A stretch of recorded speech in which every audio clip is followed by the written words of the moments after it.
Where we're headed with computer vision and helping our factory partners is exactly contextualize a video playback of the scene.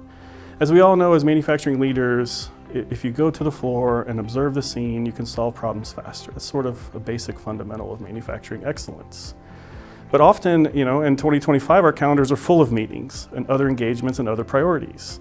And so what we're building and the way we assist and the way computer vision can assist your company is to put a copilot in the pocket of all your supervisors, of all your industrial engineers, of all your quality engineers. So when they're busy, off in their meetings, they still have access to the full context of what was happening on the line just prior to an event or just after an event or around a change management process.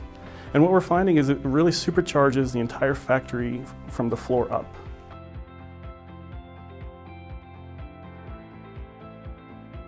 Some things manufacturing leaders should look out for is the hesitation to act. Okay, machine vision doesn't sound like a new thing. The quality engineers are bringing that to the table 20 years ago. Here's a quality inspection. Let's automate that quality inspection with the camera.